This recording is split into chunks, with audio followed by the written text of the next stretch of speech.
자, 이어지는 시간입니다. 453페이지 하단 장사 등에 관한 법률하고 돌아왔습니다. 아주 최신식 문제이기도 합니다. 장사에 관한 법률은 이렇게 출발합니다.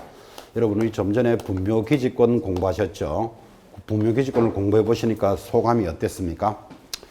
타인의 토지에 무단으로 설정했더라도 일정한 조건이 맞으면 철거하지 않아도 되고 사용료를 내지 않는 권리, 그걸 분묘기지권 그랬습니다. 자, 분묘기지권을 공부해보면 소감이 이런 게 오죠.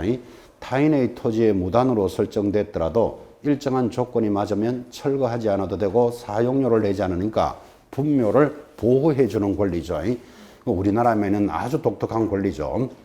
자, 이렇게 이제 분묘를 보호해주는 권리가 있으니까 이게 해마다 묘지로 넘어가는 땅이 여의도만한 넓이가 자꾸 없어지는 거예요. 그래서 이제 국가가 위기감을 느끼고 지금부터 분묘기지권을 인정하지 않기 위해서 법을 만듭니다. 그것을 장사에 관한 법률이다, 이렇게 이야기했고, 장사에 관한 법률은 초상치는 법입니다. 그러면 이걸 왜 공부하는가 하면 이제 분묘기지권을 인정해 주지 않으니까 장사에 관한 법률을 만들어서 묘지를 쉽게 철거하도록 하겠다, 이런 법을 만들고, 그 다음에 이 법의 특징은 어차피 철거할 거니까 묘지를 작게 만들어라, 그죠? 범위. 그 다음에 일정한 기간이 지나면 철거한다라는 법입니다. 그래서 아주 현실적인 법이다, 이 말이에요.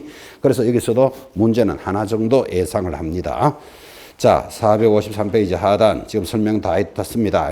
장사에 관한 법률은 이런 것들을 목적으로 만들었다, 참고로 보시면 되고, 넘어가면 용어 이런 게 들어오는데 크게 시험하고는 관련 없습니다. 자, 내려가서 큰 2번 매장, 화장 등의 신고, 이 정도는 법을 공부하니까 아셔야 안 되겠나, 그죠? 2번에 1번 매장을 한 자는 화장 후 줄 것입니다. 매장 후 30일 내로 매장지를 관할하는 시군구에 신고한다. 그 정도는 체크하셔야 됩니다. 매장하고 나면 며칠 내로요? 30일 내로 신고해야 된다. 이거 안 하면 500만 원 과태료 이런 게 다 붙어 있는데 그거 적지 마시기 바랍니다. 우리나라는 워낙 관습이 세기 때문에 여러분 매장하면 30일 내로 신고하라 그랬지만 지금 밖에 나가 보시면 사실 우리 할아버지가 돌아가셔서 뒷산에 묻었다, 매장했다, 신고하는 거 본 적이 있습니까? 거의 없습니다. 그죠? 이게 관습이 워낙 세기 때문에 그래요. 근데 법을 공부하니까 이제 서서히 그렇게 바뀌어 나갈 거예요. 자, 일단 신고해야 된다 됐고, 제일 밑에 3번 정도도 체크합시다. 이 법은 장사에 관한 법률은 국가가 설치 운영하는 시설은 적용하지 않는다. 여러분, 묘지가 국가가 관리하는 게 어떤 거죠? 국립묘지잖아. 국립묘지는 이 법이 적용하지 않습니다. 왜 적용하지 않는가 하면 방금 했잖아요. 일정한 기간이 지나면 철거하도록 법이 만들어져 있는데 국립묘지는 국가 유공자들이 있는 걸 철거할 수는 없잖아, 그죠? 국립묘지는 적용하지 않는다 정도 체크하시고, 자, 오른쪽에 사설묘지 신고 허가가 들어오는데 지금부터 이 내용에 대해서 면적이 중요합니다. 교재 제일 밑에 보기 바랍니다. 455페이지 제일 하단 2번에 1번 개인묘지를 설치한 자, 아까 했잖아요. 개인묘지 밑줄 긋고 30일 내로 신고해야 된다. 그런데 동그라미 2번 가족, 종중, 문중, 법인묘지는 여러분 딱 도는 순간 이것들은 개인보다는 규모가 크겠죠. 크니까 이거는 뭐 받아야 된다? 허가 받아야 한다. 허가의 동그라미. 자, 그 다음에 이제 면적이 시험에 들어온다 그랬습니다. 456페이지 3번에 1번. 이 면적은 지금부터 익히셔야 됩니다. 개인 묘지는 얼마를 초과할 수 없다? 30제곱. 30제곱이니까 10평 미만으로 해라, 그 뜻이에요. 30제곱을 초과할 수는 없다. 가족 묘지는요, 100제곱. 기억하셔야 됩니다. 100제곱. 종중, 문중은 1000제곱. 법인은 10만 제곱미터 이상 줄 걸,고 이게 굉장히 중요합니다. 자, 이렇게 해서 이 묘지를 범위를 보시면서 분묘 한 기당의 면적입니다. 그때 2번의 첫째 줄 공설묘지, 가족, 종중묘지 등에 하는 분묘는 단분인 경우에는 10제곱으로 하고, 10제곱 찾았나요? 3평으로 만들어라, 이 말이에요. 그 다음에 합장할 때는 15제곱 5평을 초과할 수는 없다. 여러분, 청구 공원묘지 이런 데 가보셨나요? 거기 묘지가 다다다닥 있는 거 전부 10제곱 3평입니다. 부부가 합장하면 15제곱 5평을 초과할 수는 없다. 중요하고, 묘지 설치 거리 제일 밑에 내려오면 4번에 1번. 자, 도로, 철도, 하천으로부터는 개인 묘지는 얼마 떨어져야 된다? 200m는 떨어져야 돼. 그 다음 종중, 문중은 규모가 크니까 300m는 떨어져라. 실무적으로 중요하니까 한번 좀 줄 거 놓습니다. 제일 밑에 큰 2번 20호 이상의 인가가 있거나 그 마을이 있거나 학교 등이 있으면 개인 묘지는 얼마 떨어져야 된다? 300m. 제일 밑에 종중문중은 500m입니다. 여러분 학교 하면 300m. 그거 체크하실 때는 우리나라 중고등학교는 몇 년제죠? 3년제잖아. 그럼 학교는 300. 그걸 기억을 하시라고. 그죠? 300m 떨어져야 됩니다. 자, 여기 묘지, 거리가 중요하고 오른쪽에 설치 기간도 중요합니다. 상단에 공설묘지와 사설묘지에 설치된 분묘의 설치 기간은 얼마로 한다? 30년으로 한다. 이제는 30년에 동그라미 놓고 30년이 지나면 묘지는 철거하라 이런 뜻인데 30년 만에 철거하면 좀 섭섭한 사람이 있을 수 있겠죠. 그래서 한번 연장해 줍니다. 2번에 두째 줄 끝에 1회에 하나여 몇 번 연장? 30년 연장해 줍니다. 자, 그러면 묘지는 한번 설치했다면 최장 몇 년을 둘 수 있다? 이제 60년 이상을 못 두도록 하겠다. 그런 뜻이에요.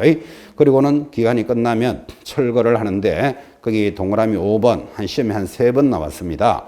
설치 기간이 끝난 분묘의 연고자는 설치 기간이 끝나는 날로부터 얼마 이내에 1년 이내에 1년에 동그라미 놓고 매장된 유고를 철거하고 화장하거나 봉안하여야 한다까지 1년 안에 철거한다를 기억해 놓으셔야 됩니다. 그 밑에다가 하나 적으십시오. 위반시 얼마? 1년 징역 1,000만 원 벌금이에요. 그까지만 체크하시기 바랍니다. 이 분묘는 워낙 관습이 세기 때문에 법률적으로 위반했더라도 제재하기가 쉽지 않습니다. 사실은. 그래서 철거 안 하면 1년에 1,000입니다. 내려가면 큰 6번 타인의 토지에 성낙 없이 설치된 분묘의 처리 그거 읽어라 마나 지금부터는 쉽게 처리해 주겠다 이렇게 적어놨을 거예요. 참고로 보시면 되고 이 장사에 관한 법률은 면적과 기간이 시험에 나옵니다. 그래서 작게 만들어서 일정한 기간이 지나면 철거하라. 그게 초점입니다. 자, 넘어가서 교재 458페이지 상단에 3번 자연장지 찾았습니까? 거기 동그라미. 자, 이 장사에 관한 법률보다 더 세련된 문제가 있습니다. 그게 자연장지입니다. 여러분 자연장지는 이런 겁니다. 여기 장사에 관한 법률은 분묘라 해서 분묘라는 것은 봉분이 있는 거예요. 그래서 지금까지 계속 공부했지만 자기 땅에 자기 묘를 쓰는 사람은 면적을 얼마를 초과할 수 없다? 30제곱미터. 10평입니다. 10평. 그 다음에 개인보다 큰 거 가족은 100제곱미터. 가족보다 큰 것 종중, 문중은 1000제곱미터. 법인은 10만 제곱미터라고 들으셨죠? 그런데 청구 공원묘지 같은 데 있는 분묘 한 개는 얼마란다? 10제곱 3평으로 하라 이 말이에요. 합장하면 5평인데 자, 이런 것들을 우리는 장사에 관한 법에 따라서 묘지라 부른다면 지금부터 자연장지가 더 세련됐다라는 말은 여러분 초목장 이런 거 들어봤나요? 화장해서 잔디밭에 뿌린다. 나무 밑에 심는 것을 수목장 이런 거 들어보셨죠? 이게 좀 더 세련된 문제잖아. 그죠? 그래서 자연장지도 관련되는 법이니까 같이 공부하는데 우리 중개사법은 참 아는 것도 많아야 돼요. 분묘기지권 공부하면서 초상 치는 법도 다 공부하고 자연장지에 관한 것도 문제가 된다고. 자, 지금 이야기 다 했던 것이 3번 내려오면 자연장지인데 이 자연장지도 당연히 면적하고 기간입니다. 거기 내용이 복잡하게 있지만 제일 오른쪽에 표에 다 나타납니다. 459페이지 제일 밑에 표 2칸 있죠. 그거 2개를 전체를 동그라미 해놓고 별표 딱 찍는 게 앞에 지나가는 거 다 공부하는 겁니다. 자, 그 표를 보시면 이렇게 되어 있죠. 개인 묘지 찾았습니까? 며칠 내로 신고한다? 30일 내로 신고한다. 면적은 30제곱, 가족은 100제곱, 종중은 1000제곱, 법인은 10만 제곱미터 이상인데 개인 빼고는 전부 허가받아라 그렇게 되어 있죠. 왜? 규모가 크니까. 바로 밑에 자연장지입니다. 자, 개인 자연장지 똑같죠? 30일 내로 신고한다. 면적은 30제곱. 그 다음에 가족, 종중 이렇게 나가는데 거기 가족하고 종중 장지는 밑에 허가받는다, 신고한다. 가족 자연장지, 문중 자연장지 허가받는다, 신고한다. 신고하잖아. 봐요. 그 신고의 동그라미. 그 위에 올라가면 묘지는 허가받도록 돼 있잖아, 지금. 그리고 그거 차이 나는 걸 잘 보라, 이 말이에요. 그 다음에 여러분들이 기억하실 때는 묘지는 봉분이 있으니까 1000제곱미터까지 만들더라도 허가사항이라면 자연장지는 묘지가 없는 거잖아. 병이 없어서 잔디밭이니까 좀 더 넓어도 관계없잖아. 그죠? 그러니까 그거는 무슨 사항이다? 신고다. 이 말이에요. 근데 오른쪽에 법인 자연장지는 어차피 규모가 크니까 전부 허가받는다고. 되겠죠? 그래서 위 것하고 이렇게 보시면서 차이 나는 부분이 시험 문제다. 지금 그 말이에요. 면적도 차이 나는 거 있어요. 자, 제일 밑에 개인 자연장지 얼마? 30제곱 찾았습니까? 그 위에 개인 묘지하고 같잖아요. 바로 밑에 가족 자연장지 얼마 돼 있습니까? 100. 위에 같잖아요. 그죠? 그런데 밑에 종중, 문중 자연장지는 얼마다? 2000제곱이에요. 그 위에 묘지는 얼마? 1000이잖아. 그죠? 그 차이 나는 거, 그 부분만 보시면 돼요. 그럼 이게 왜 중요한가 하면 지금 여러분들이 여기 봐요. 주목. 묘지는 봉분이 있는 거고 자연장지는 초목장, 수목장, 묘봉이 없는 거잖아. 그럼 이걸 구분 안 하면 여기 종중, 문중, 묘지는 1000제곱을 해놓고 여기는 2000이 돼 있다고. 그럼 아까는 1000이 맞고 지금은 또 2000이 맞고 막 정신없는 소리 막 한다고. 왜 그러냐면 묘지와 자연장지를 구분 안 하기 때문에 그렇다고요. 그럼 그것만 구분 딱 되면 나머지는 다 풀리게 돼 있어요. 그리고 묘지는 가족, 종중, 문중은 규모가 크니까 허가받아야 돼. 근데 여기 자연장지는 묘지가 없잖아. 잔디밭인데 뭐 굳이 허가받을 필요 없잖아요. 그죠? 그럼 그거는 신고한다. 이래 돼 있다고. 그죠? 그래서 개념을 딱 잡으시면서 차이 나는 걸 딱 보고 계셔야 돼요. 처음 들으시는 분은 고개 좀 까칠까칠하지요. 사실은 그죠? 근데 지금부터 오늘만 수업하고 말 것도 아니고 시험 때까지 계속 이렇게 반복할 거예요. 그 개념을 익혀 놓으셔야 됩니다. 자, 이제 넘어가면 교재 460페이지 부동산 등기특별조치법이라는 게 들어왔고, 자, 계약이 체결되고 나면 등기하게 되겠죠. 등기하려면 등기특별조치법 하는 걸 공부하고, 지금 우리 중개사법이지만 이 등기특별조치법에 대한 범위는 시험에 거의 안 나옵니다. 그건 나중에 하면 되니까 요거는 넘기시고, 이어지는 단은 465페이지 상단에 실권리자 명의 등기에 관한 법률 찾았습니까? 거기 옆에다가 명의 신탁 이렇게 적어 놓으셔야 돼. 자, 465페이지 제일 위에 명의 신탁 적어 놓고 이 단어는 민법의 민사특별법으로서 공부합니다. 또 제목이 등기에 관한 법률이잖아. 그죠? 그러니까 등기 시간에 당연히 공부하겠지. 그 다음에 지금 중개법 우리 시간에도 돌았죠.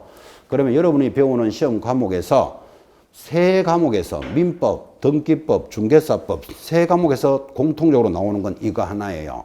그래서 어디서 나와도 이거는 무조건 나오는 거예요. 원래 시험 범위는 민사특별법이에요. 민법에서 당연히 출제하고 또 등기에 관한 법률이니까 등기에서도 출제하고 우리 중개사법에 들어오는데 세 군데서 다 나오진 않아요. 그럼 세 문제 나오는 건 아니고 세 군데서 어디서 나와도 하나는 나온다. 지금 이 말이에요. 그죠? 그래서 우리 단원에서 이 단원을 체크합니다. 자, 그래서 여러분들은 지금은 민법 공부도 되고 등기법 공부도 되는 거예요. 자, 그래서 지금 법이 명의신탁에 관한 법률이다. 이렇게 들어왔는데 명의신탁은 이름을 맡긴다. 이걸 명의신탁이라고 그래요. 그건 대표적으로 이렇게 이해하면 되죠. 제가 부동산을 구입했어요. 그럼 당연히 누구 이름으로 등기한다? 자기 이름으로 등기하겠지. 이거를 실권리자 명의등기라고 그런다고. 근데 세금 등을 피하려고 사기는 내가 샀지만 다른 사람 이름으로 등기를 하는 거예요. 다른 사람 이름으로 등기하는 걸 뭐라 그런다? 명의신탁이다. 이런 내용이다. 그 말이에요. 자, 출발하기를 방금 설명 다 했지만 1번 명의신탁 약정 거기 별표입니다. 자, 부동산에 관한 소유권이나 그 밖의 물건을 보유한 자 또는 사실상 취득하거나 취득하려고 하는 자가 타인과의 사이에서 대내적으로는 그 말은 속으로는 이 말이에요. 대내적으로는 실권리자가 부동산에 관한 물건을 보유하거나 보유하기로 하고 그에 관한 등기는 줄 것입니다. 타인의 명의로 하는 약정을 말한다. 적어 줄 거놓고 옆에다가 크게 무효 이렇게 적어 놓으셔야 돼요. 자, 지금 뭐라고 했는가 하면 구입은 내가 했지만 등기는 다른 사람 이름으로 하자. 이를 명의신탁 약정이라 부르고 명의신탁 약정은 무조건 무효 이렇게 딱 크게 적었습니다. 이거를 크게 강조하는 이유는 공부한 사람이 더 잘 틀려요. 이런 사실을 알았거나 몰랐다면 무효이다. 개사고 이런 소리 하면 틀려요. 알았거나 몰랐거나 무조건 무효예요. 모르고 하면 유효, 개사고 이런 문제에 당하면 안 된다 이 말이에요. 그래서 부동산을 자기가 구입해 놓고 타인의 이름으로 하는 약정은 무조건 무효예요. 그래서 지금 크게 무효. 자, 내려가면 2번 명의신탁자. 신탁자는 자기 이름을 맡기는 자겠죠. 그 맡기는 자를 갈로 열고 실제 주인이다 이 말이에요. 실주인. 그 다음에 수탁자는 이름을 받았는 자예요. 빌려주는 자예요. 그 다음에 실명등기 됐고. 자, 465페이지 하단에 실명등기 의무의 법조문이 3개가 들어오는데 이 법조문에서 시험에 들어와요. 이 조문을 한번 읽어드리고 이걸 그림으로 3번 그리면서 반복적으로 수업할 거예요. 자, 제일 밑에 다시 1번. 누구든지 부동산에 관한 물건을 명의신탁약정에서 수탁자 명의로 등기하여서는 아니 된다. 이야기 하시겠죠? 내 것을 저 사람 이름으로 맡겨서는 안 된다. 2번. 동그라미입니다. 채무 변제를 담보하기 위해서 채권자가 부동산에 관한 물건을 이전받는 경우 채무자 채권금액의 채무 변제를 위한 담보라는 뜻이 기재된 서면을 신청서와 함께 제출을 하여야 한다. 그 옆에다가 가등기 담보 이렇게 적어봐요. 가등기 담보. 일단 적어놓기만 하면 됩니다. 가등기 담보 됐고 넘어가면 명의신탁약정의 효력 시험은 이제 여기서 들어오는데 별표 탁 찍습니다. 계속 이야기했지만 1번 명의신탁약정은 뭐다? 무효. 다시 무효의 동그라미. 2번 명의신탁약정에 따라서 줄 것입니다. 등기로 이루어진 물건의 변동도 무효. 동그라미. 3번 별표. 다만 부동산에 관한 물건을 취득하기 위한 계약에서 수탁자가 어느 한쪽 당사자가 되고 상대방 당사자는 신탁약정이 있다는 사실을 알지 못한 경우, 자, 알지 못한 경우 줄 거 놓고 밑에다가 선의 적어요. 알지 못한 경우, 선의인 경우에 물건의 변동은 뭐다? 유효. 유효의 동을 놓고 그게 시험에 계속 나오는 거, 그거를 무효 이렇게 시험에 낸다고요. 일단 유효. 내려가면 4번. 명의신탁약정과 물건 변동의 무효는 또 줄 것입니다. 제3자에게는 대항할 수 없다. 이 명의신탁을 공부한 사람이 이 말을 모르고 있으면 간첩입니다. 뭐라고요? 제3자에게 대항할 수 없다. 밑에다가 적기를 선악을 불문하고 이렇게 갈로 안에 딱 넣어 놓으셔야 돼요. 선악을 불문하고. 선악을 불문하고는 뭐죠? 알았거나 몰랐거나 대항하지 못한다. 자, 일단 요 조문들을 그림으로 설명할 거예요. 지금 교재부터 짚어드렸고. 자, 명의신탁의 유형, 종류가 3가지가 있습니다. 1번, 그러면 이자 간의 명의신탁 찾았습니까? 동그라미. 쭉 밑에 내려가면 큰 2번, 중간생략형 명의신탁 찾았습니까? 동그라미. 중간생략형을 3자 간의 명의신탁이다. 그리고 오른쪽에 그림, 슬쩍 눈으로 한번 보시고, 슬쩍.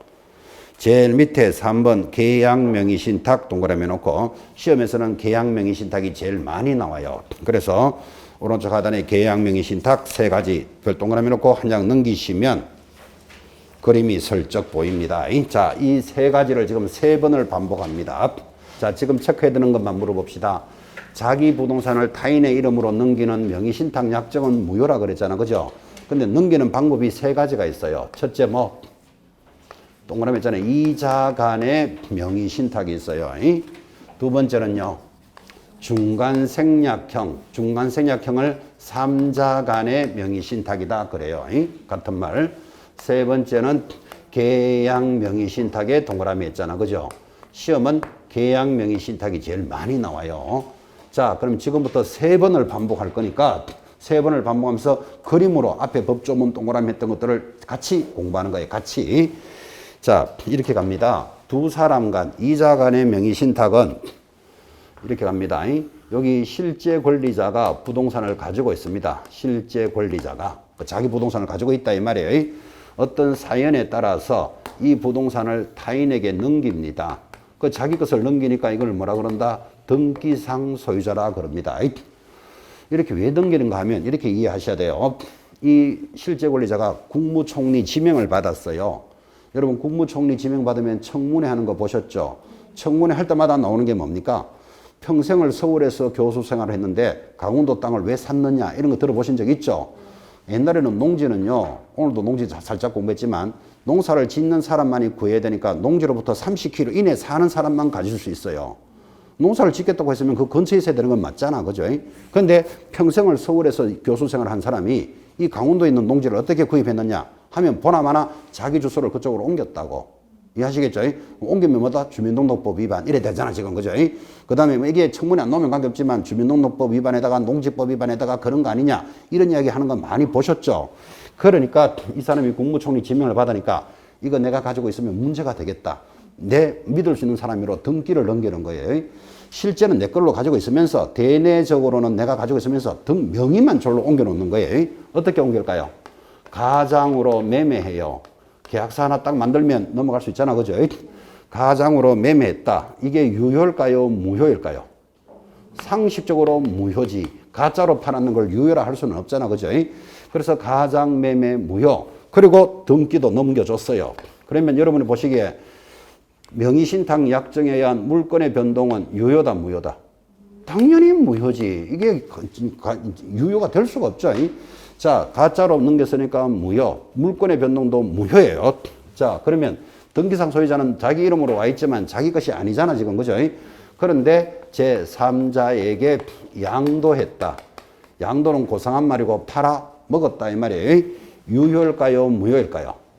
반드시 유효하다. 그래서 방금 읽었지만 3자는 선악을 불문하고 대항할 수 없다. 그 말이에요. 그럼 이 법이 얼마나 무서운 거 아시겠죠? 자기 부동산을 타인의 이름으로 넘기면 이 사람은 팔아먹어도 유효하다. 이렇게 해놨다고. 그럼 팔아먹어도 유효하니까 자기 거 이 물건은 못 찾아온다. 이 말이에요. 그러니까 타인 이름으로 등기하지 마라. 이 뜻이에요, 이게. 자, 그러면서 이제 제재가 나와요. 자기 부동산을 넘겼으니까 이 사람을 뭐라 부른다? 신탁자. 맡긴 자 맞죠? 받은 자, 수탁자가 딱 되는 거예요. 신탁자가 되는 순간 5년 징역 2억 원 벌금이에요. 여러분 지금도 5년 징역에 2억 원 벌금이다. 금액이 세잖아. 그죠? 이 법이 만들어지던 20년 전으로 따지면 50년 징역 200억 벌금하고 똑같아요. 그러니까 타인의 이름으로 넘겨가 걸려버리면 거의 다 뺏어가고 500년 징역 간다. 이런 느낌이에요. 받은 자는 이름을 빌려준 자니까 3년 징역 1억 원 벌금이에요. 그리고 이 자는 자기 부동산을 타인에 넘겼으므로 이게 위반이잖아. 그죠? 과징금 30% 뺏어가요. 이 부동산에 30% 뺏어가고 1년 안에 안 돌려놓으면 10%, 2년 안에 안 돌려놓으면 20%의 뭐도 부과된다? 이행강제금도 부과되는 거예요. 그러니까 과징금 30% 매기고 부동산 가액에 1년 안에 안 돌려놓으면 10%, 2년 안에 안 돌리면 20%니까 2년 안에 안 돌리면 60% 확 뺏어가겠다 이 말이잖아. 그지? 그리고도 5년 징역 2억 원 벌금 이래 가는 거예요. 그 다음 등기상 소유자는 자기 물건이 아니지요. 아닌데 만약에 팔아먹었다. 그러면 당연히 판례는 횡령죄를 적용한다. 이해되겠습니까? 훔쳐서 팔았는 걸로 본다. 횡령죄를 적용하는데 일주일 전에 대법원 판례가 이것을 횡령죄를 적용하지 않는다라고 대법원 판례가 들어간 게 있어요.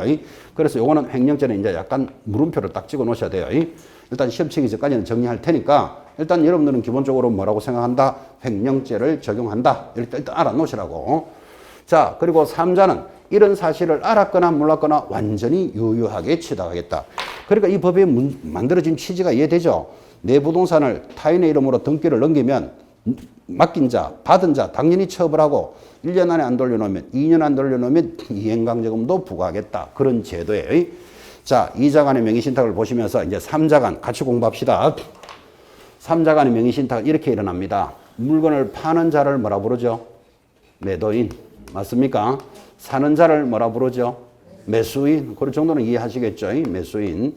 자, 두 사람 사이에 매매가 일어났다. 유효, 무효. 두 사람이 사고 팔았다 이 말이잖아. 그죠? 유효, 무효. 유효하지. 그거 무효가 될 리가 없잖아요. 그죠? 그 다음, 유효하니까 등기도 이렇게 넘어가면 이제 끝났겠죠. 그런데 샀는 사람 매수자가 야, 사기는 내가 샀지만 등기는 내 믿을 수 있는 동생 이름으로 등기를 좀 하자. 이러는 거예요. 그러면 두 사람 사이에는 뭐가 있었다? 명의신탁 약정이 있었고, 명의신탁 약정은 무조건 무효다. 그랬잖아. 지금 그죠? 그래서 명의신탁 약정은 무효예요. 그래서 팔았는 사람 매도인이 그래 알았다 하고 등기를 동생 이름으로 넘기는 거예요. 명의신탁 약정에 의한 물건의 변동, 등기가 넘어갔는데 이 등기는 유효다, 무효다? 당연히 무효지. 팔기는 이쪽으로 팔고 등기가 이쪽으로 오는 게 유효가 될 수가 없죠. 상식을 지금 이야기하고 있는 겁니다. 자, 그러면 동생 이름으로 등기가 됐지만 이거 자기 부동산이 아니라는 건 이해하시겠죠? 근데 이 자가 제3자에게 양도했다. 양도는 고상한 말이고 팔아 처먹었다. 지금 이 말에 팔아 처먹더라도 완전히 유효하다. 3자에게는 선악을 불문하고 대항할 수 없다. 대항할 수 없다라는 말은 부동산을 돌려달라고 할 수는 없다. 그 말이에요. 자, 그럼 아직까지 안 팔았다고 한번 쳐봅시다. 안 팔았으면 지금 이게 정상적인 모양이 아니잖아. 지금 이게 팔기는 이쪽으로 팔고 등기는 이쪽으로 넘겼잖아. 그죠? 정상적이 아니니까 이 부동산은 무효이므로 빨리 제자리로 돌려야 돼. 제자리로 돌리니까 이 매도인을 다른 말로는 원소유자라는 말이 나와요. 그럼 원소유자가 나오면 여러분들은 요거 3자 간의 명의신탁이다. 그걸 이해하셔야 돼. 원소유자에게 돌려놓고 매수자가 내가 샀는 거니까 등기를 넘겨주시오. 이렇게 청구를 해야 된다고. 자, 청구를 하려면 내가 내 거라는 증거가 있어야 되잖아. 그죠? 증거가 뭐죠? 매매 계약서가 있잖아. 그죠? 그럼 이 사람이 맡긴 자가 되니까 신탁자가 되고, 아까는 동생이라고 그랬지만 이자가 받은 자, 수탁자가 딱 되는 거예요. 신탁자가 되는 순간 5, 2, 여기 5년 징역 2억 원 벌금 찾아내겠습니까? 여러분 여기 5, 2를 찾아야 3, 1을 찾아내요. 나중에 여기에 3년 징역 2억 원 벌금 이런 거 나오면 여러분 어지러지해요. 공부하는데. 그래서 5, 2 이걸 찾아야 3, 1이 나오니까 5, 2 호박, 수박 이렇게 딱 기억해요. 5, 2 호박, 수박 그죠? 그래 여기에 뭐를 갖다 붙이고 3, 1을 갖다 붙인다고. 3년 징역 1억 원 벌금.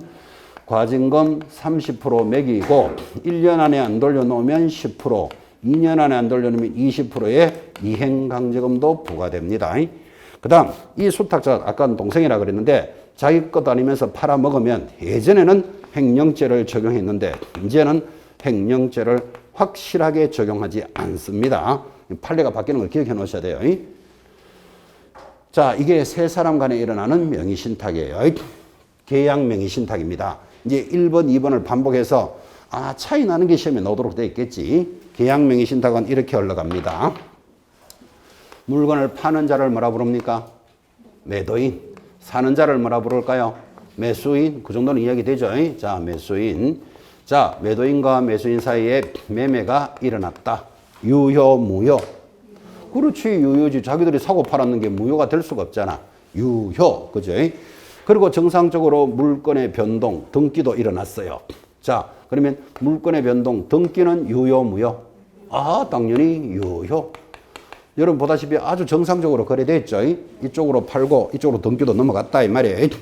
그런데 알고 보니까 매수자 밑에 누가 있었는가 하면 자금주가 있었어요. 여러분 보다시피 자금주가 이랬겠죠. 야, 이 자금을 줄 테니까 사서 네 이름으로 등기해놔라 그랬다고요. 그러면 두 사람 사이에는 뭐가 있었을 것이고 명의신탁약정이 있었겠죠. 유효, 무효. 명의신탁약정은 처음부터 무효 이렇게 하고 출발한 거예요. 그래서 명의신탁약정은 무조건 무효예요. 자, 무효인데 이 매수자는 자기 부동산이 아니잖아 지금. 그죠? 그런데 이것을 3자에게 뭐 했다? 양도했다. 양도는 고상한 말이고 팔아 드셨다 그랬잖아. 그죠? 팔아 드시더라도 완전히 유효하다. 3자는 이런 사실을 알았거나 몰랐거나 선악을 불문하고 대항할 수 없다. 소유권을 돌려달라고 할 수는 없다. 그 말이에요. 자, 그러면 여러분이 만약에 자금주라도 이 돈으로 사서 네 이름으로 등기해놔라 그랬는데 팔아 먹었다. 그럼 등기가 유효하기 때문에 이 부동산은 돌려올 수는 없잖아. 그죠? 뭐를 할 수 있었겠습니까? 야, 돈은 내놔라. 그럴 수 있겠지. 그죠? 그래서 부당이득에 대해서 반환을 청구할 수는 있다. 이해되겠죠? 내 돈은 내놔라. 부동산은 못 찾아오지만 이렇게 부당이득에 대해서 반환을 청구하려면 내 거라는 증거가 있어야 된다니까. 그죠? 내 거다라고 주장하는 순간 뭐가 됩니까? 이 사람이 신탁자가 되고 타방 당사자는 수탁자가 딱 되는 거예요. 자, 되는 순간 신탁자 얼마? 5, 2 이거 찾아내셔야 된다고. 5, 2 호박, 수박 그랬잖아. 그죠? 5, 2 그래 여기에 3, 1을 갖다 붙인다고. 3, 1 그리고 과징금 30% 매기고 1년 안에 안 돌려놓으면 제자리 안 돌려놓으면 10% 2년 안에 안 돌려놓으면 20%에 여기는 이행강제금이 없고 또 이게 또 차이 나는 거라. 그죠? 왜 여기 이행강제금이 없습니까? 하니까 지금 이 사람 이름으로 등기가 유효하잖아요. 그 유효한 것을 1년 만에 내 자리로 옮겨라, 2년 만에 옮겨라, 그럴 수가 없더라고. 그래서 여기는 이행강제금이 부과되지 않습니다. 그러면서 이 사람이 매수자가 팔아먹더라도 여기는 뭐를 적용하지 않는다? 횡령죄를 적용하지 않습니다. 왜 안 나는다? 유효한 등기를 팔았기 때문에 훔쳐서 파는 걸로 볼 수는 없다. 그래서 횡령죄를 적용하지 않는다. 이것도 굉장히 시험에 잘 나왔는데 이 문제가 어디서 모두 발생하는가 하면 이 등기가 유효하기 때문에 전부 다 발생하는 거예요. 자, 그러면 한번 봐봐요. 지금 차이 나는 것들이 어떻게 차이 나는가 하면 자기 부동산을 타인에 넘기는 행위를 하여서는 아니 되는데 넘기는 모양이 세 가지가 있는데 차이 나는 거. 여기 가장 매매는 유효, 무효. 이거 당연히 무효 맞죠? 팔지도 않았으면서 가짜로 매매잖아. 그죠? 당연히 무효. 그런데 여기만 오면 매매가 유효, 무효. 유효하잖아. 그러니까 여러분들은 명의신탁은 원래 나쁜 놈들이니까 3자 간의 매매는 무효 이러면 틀려요. 유효. 그죠? 여기도 오면 매매는 유효, 무효, 유효. 차이 나는 걸 잘 보라 이 말이지. 그죠? 자기 혼자서 설렁설렁 생각하고 있으면 안 된다니까요. 자, 그래서 매매는 유효인데 여기만 오면 무효였죠. 등기 한 봐요. 가짜로 매매는 무효. 그것으로서 등기를 넘겨주면 그 물건의 변동은 유효, 무효? 당연히 무효지. 이게 유효가 될 수가 없지. 무효. 여기 오면 팔기는 이쪽으로 팔고 등기는 믿을 수 있는 동생 앞으로 넘겨라 그랬잖아. 그죠? 이 등기는 유효, 무효? 당연히 무효지. 상식이지, 상식. 그죠? 그런데 여기만 오면 등기가 유효한 거라. 그죠? 그래서 이 등기를 무효라고 시험에 낸다고. 아까 교재에서 체크도 해드렸지만.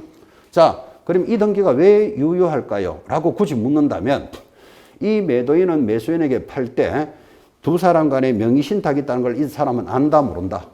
당연히 모르지. 이쪽으로 팔고 이쪽으로 등기를 넘겼으니까.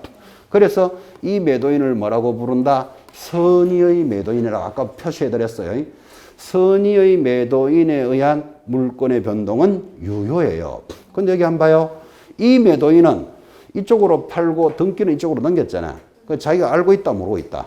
알고 있잖아. 그래서 악의의 매도인에 의한 물건의 변동은 무효예요. 그래서 선의, 악의는 어디서 붙는다는 걸 잘 보셔야 돼요. 이제 오늘만 수업하고 말 것도 아니고 앞으로 계속 이 공부를 할 건데 민법에서도 한다 그랬죠. 등기법에서도 한다 그랬죠. 또 지금 중개사법에서 하고 있잖아. 그죠?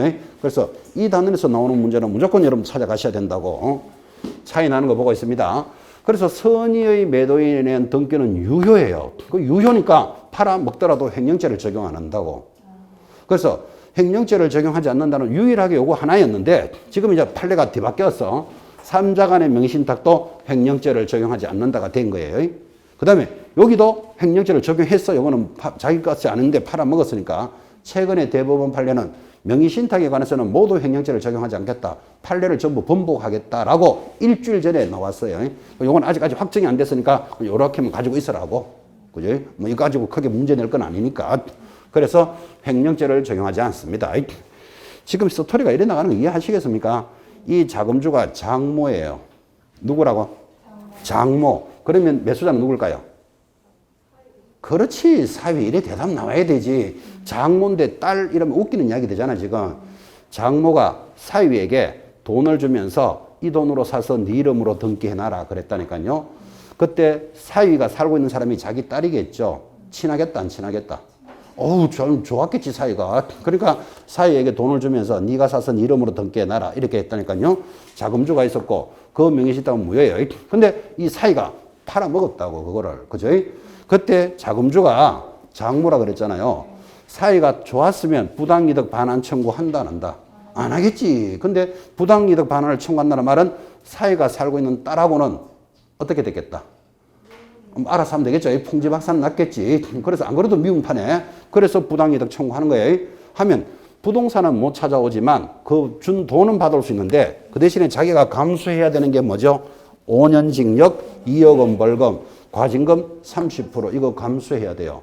함부로 고발하기 쉽다 어렵다? 어렵지. 5년 징역을 대기해야 되는데. 그죠? 이게 판례예요. 그래서 장모, 사위 이런 말도 한번 느낌을 한번 가져봐요. 자, 그래서 이 형태가 이자 간의 명의신탁, 세 사람 간에는 명의신탁이고 계약명의신탁. 시험에서 제일 많이 나온 것은 계약명의신탁이에요. 근데 차이 나는 게 어느 거냐를 잘 보라고 앞으로. 여기 보시면 신탁자 얼마? 5, 2, 과징금 30%, 1년에 10%, 2년에 10%, 2년에 부과되는 거 다 똑같아. 그런데 여기만 다 하고 오면 신탁자가 뭐를 부과하지 않는다? 이행강제금을 부과하지 않는다고. 왜 부과 안 한다고요? 등기가 유효한 상태인데 이거를 1년 안에 돌려라, 2년 안에 돌려라 할 수가 없으니까. 뭐 차이 나는 걸 보라고. 그죠? 차이 나는 게 시험에 나옵니다.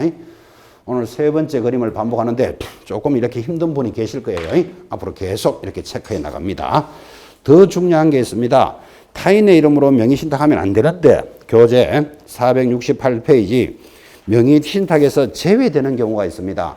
자, 타인의 이름으로 등기하지 마라 그랬죠. 제외되는 거 1. 양도담보, 가등기담보, 동그라미. 똑같은 말이에요. 그게. 이게 무슨 말인가 하면 주목합니다. 제가 앞에 분에게 돈을 1억 빌려주세요 그럽니다. 그럼 앞에 분이 뭐라고 이야기할까요? 당연히 담보를 제공하시오 그러겠죠. 돈 없습니다. 그런 소리 하지 말고 돈은 있다고 보고. 자, 제가 1억 빌려주세요 하면 담보를 제공하시오 그러겠지. 그러면 제가 아파트가 있어요. 그럼 아파트 담보를 제공하고 돈을 1억 빌리는 것을 저당권을 설정한다 그래. 여러분 해보셨나요? 1억의 저당권 설정하는데 등기 경비만 한 60만 원 들어요. 그죠? 근데 제가 말하기를 나 돈 한 2주일만 쓰고 갚을 건데 이걸 저당권 설정 등기하면 경비와 절차가 까다롭잖아. 그죠? 그래서 내가 너에게 가등기를 해줄게. 가등기를 해줬는데 내가 돈을 안 갚으면 네가 이 부동산을 가져가면 될 거 아니냐 하고 가등기를 해주고 돈을 빌릴 수도 있다고. 그걸 민법에서도 배웁니다. 가등기 담보 또는 양도 담보라 그래. 자, 그런데 드디어 내가 돈을 못 갚아줬어요. 그럼 어떻게 된다? 내 아파트지만 저 사람 이름으로 넘어가겠죠. 이거는 명의신탁에서 제외한다고. 되겠나요? 왜 그러면 자본주의 국가에서 자기 재산을 마음대로 처분할 수 있어야 되죠.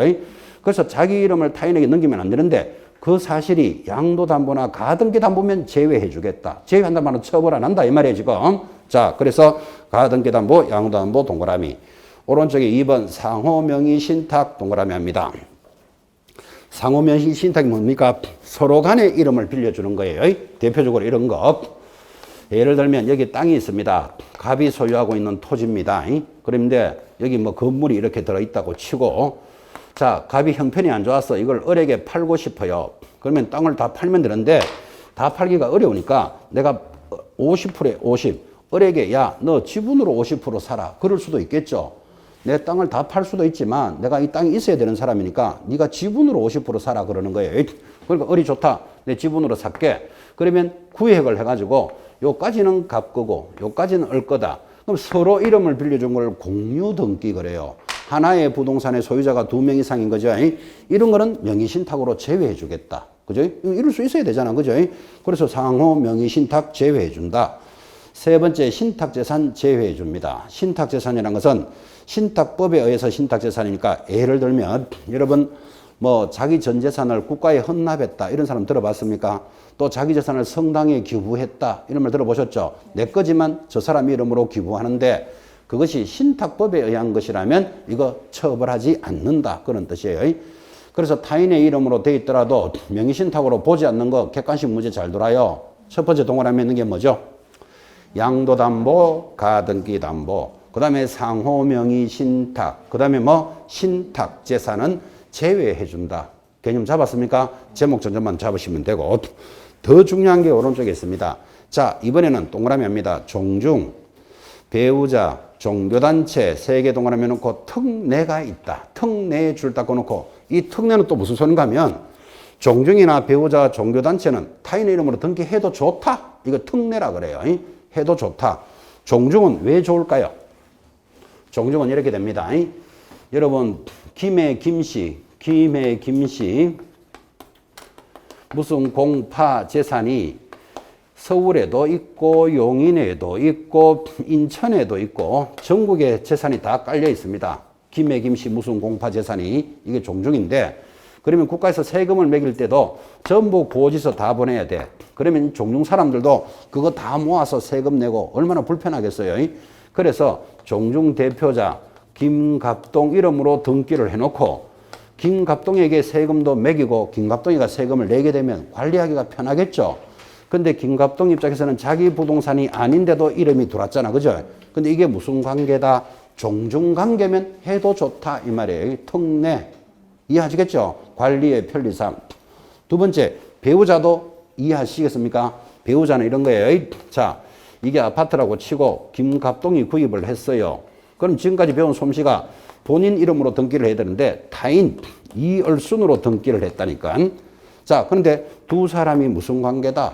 배우자 관계다. 그러면 인정해 주겠다고. 이해되겠나요? 여러분, 사기는 김갑동이가 구입하고 등기는 자기 부인, 배우자 이얼순으로 하면 이거는 인정해 준다 그랬잖아요. 이 배우자 관계를 왜 인정해 줄까요? 아까 종중은 관리를 편리하게 하기 위해서 인정해 줘. 배우자는 왜 인정해 줄까요? 법에 배우자 지금 특례해도 좋다 그랬잖아요. 지금. 왜 될까요? 어떤 사람은 왜 배우자를 인정해 줄까요? 하니까 너무나 사랑하기 때문에 이래요. 너무나 사랑하기 때문에. 막 서로 사랑하기 때문에 그런데 또 어떤 분은 일심동체니까 뭐 이러던데 일심이체도 많아요. 사실은. 그죠? 배우자 관계는 일단 인정해줘요. 근데 중요한 건 이 배우자는 반드시 법정 배우자여야 돼요. 법정 배우자라는 말은 혼인신고되어 있는 배우자다 그 말이에요. 여러분 다음 주에 우리가 공부할 때 주택임대차 보호법을 배우는데 그때 임차인이 사망하면 사실상 혼인관계자가 그 보증금을 대신 받을 수 있어요. 그거를 이제 성계라고 공부를 할 건데 그때는 사실혼 관계자예요. 혼인신고 안 돼 있어도 된다 이 말이에요. 근데 여기서 배우자는 반드시 뭐 혼인신고되어 있는 배우자여야 돼요. 혼인신고되어 있는 배우자는 몇 명 있을까요? 무조건 하나밖에 없어요. 우리나라는 민법이 중혼, 뭐 이런 걸 인정 안 해요. 뭐 3번, 4번 부인이 있는 거 이런 거 인정 안 해요. 그래서 배우자 하면 딱 하나밖에 없는 거예요. 그래서 여기서는 법정 배우자한테만 명의신탁이 되는 거예요. 만약 이거를 사실혼 배우자에게 된다. 그러면 남자가 나 이 사람하고도 3년 살았대. 사실혼 관계대. 저 사람도 살 거대. 앞으로 2달 더 살 거대. 이러면 전부 부동산을 다 맡겨놓을 수 있잖아요. 그렇게 못하도록 했어요. 여기서 배우자라는 말은 법정 배우자는 인정해 주는 거예요. 세 번째, 종교단체도 명의신탁해도 돼. 왜 그러냐면 종교단체가 막 투기할 거라고 보지 않겠다. 이런 취지예요. 자, 그러면 이제 여러분 객관식 문제를 대비해 봅시다. 자기 부동산을 타인의 이름으로 하여서는 아니 된다. 들으셨죠? 명의신탁 약정 무조건 무효예요. 명의신탁에 따라서 등기도 무조건 무효예요. 근데 등기가 유효되는 게 어디에서? 계약 명의신탁만 유효예요. 자, 이렇게 해서 타인의 이름으로 하면 안 되는데 타인의 이름으로 등기가 됐더라도 처벌하지 않는 게 3가지 있어요. 첫째 뭐? 양도담보, 가등기담보. 아까 설명했잖아. 그죠? 상호 명의신탁. 그 다음에 신탁법에 따른 신탁재산은 처벌하지 않는 거예요. 그 다음에 이번에는 명의신탁을 해도 좋다. 인정해 주는 게 있어. 첫 번째 누구? 종중재산은 명의신탁해도 좋다. 왜 그렇죠? 관리의 편리상. 배우자, 남편 이름으로 샀더라도 부인 이름으로 해주는 거는 인정해줘요. 왜 준다? 사랑하기 때문에. 그죠? 딱 한 명이라 그랬죠? 법정 배우자라. 그 다음에 종교단체도 인정해줘요. 왜 인정해준다? 뭐 종교단체가 투기하겠나? 이래 보는 거예요. 그죠? 그래서 3가지인데, 만약에 이 그 3가지 특례에 대해서 시험에 들어오면, 거기 첫째 줄에 4번의 첫째 줄입니다. 다음에 해당하는 경우로서 줄 것입니다. 조세 포탈이나 강제집행의 면탈 또는 법령상 제한의 회피를 목적으로 하지 아니하는 경우까지만 줄 거 넣으셔야 돼요. 경우에는 명의신탁과 등기는 유효하다. 그러니까 이런 말이겠죠. 여기 김갑동이가 구입해서 부인 이름으로 등기를 하는데 내 이름으로 등기를 하게 되면 세금이 더 많이 나오거나 무슨 압류가 들어올 것 같아. 그래서 부인 이름으로 인정한다. 이런 거는 된다 안 된다? 안 된다고. 그죠? 법령상 회피를 목적으로 하지 않을 경우에만 인정해 준다. 이게 시험에 들어와야 된다고. 자, 그러면 시험에서 물을 때 이렇게 묻겠죠. 종족이나 배우자, 종교단체는 항상 특례를 인정한다. 11에 나오면 OX, X 반드시 뭐가 들어가야 된다. 조세 포탈이나 법령상 회피를 목적으로 하지 않는 경우 이 말이 안 들어가면 틀리는 거예요. 그게 포인트죠. 그거 하나 딱 짚어놓고 밑에 박스에 3가지 다 했습니다. 종중, 동그라미 2번에 배우자, 3번 종교단체는 해도 좋다. 특별히 인정해준다. 까지를 체크했습니다. 넘어갑니다. 벌칙 다 공부했던 겁니다. 자, 명의를 맡긴 자. 제재가 뭐죠? 5, 2 찾았습니까? 이 5, 2를 찾아야 3, 1을 찾아내니까 5, 2 옆에다가 호박, 수박까지 적어라 그랬습니다. 5, 2, 호박, 수박. 수탁자는 얼마? 3, 1 됐고. 이거 반대로 시험에 내요. 반대로. 그 다음에 과징금 첫째 줄에 넣어줘. 해당 부동산 가격의 100분의 30에 해당되는 금액의 범위 내에서 과징금을 부과하니까 100분의 30 동그라미 해놓고 옆에 범위에서 범위에 줄 거 봐요. 이게 또 아주 까칠하게 시험에 나왔는데 자 봐요. 지금 과징금 아까 우리가 필기할 때는 30% 부과하고 이랬잖아. 그죠? 근데 지금은 뭐라고요? 30% 범위 내에서 부과한다고. 이게 왜 그런가 하면 1억짜리 부동산을 뭐 넘겨도 30% 뺏어내고 100억짜리 부동산을 넘겨도 30% 이건 좀 안 맞잖아 이게 그죠?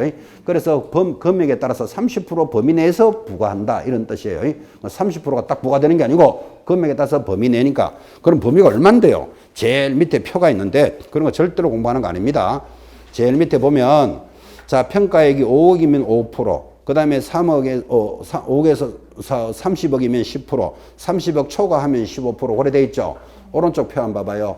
오른쪽 올라가면 그렇게 해서 2년에 제일 많이 초과하면 얼마? 15% 있죠. 그거 15, 15 합치면 얼마가 된다? 최대한 30% 매긴다. 그런 뜻이에요.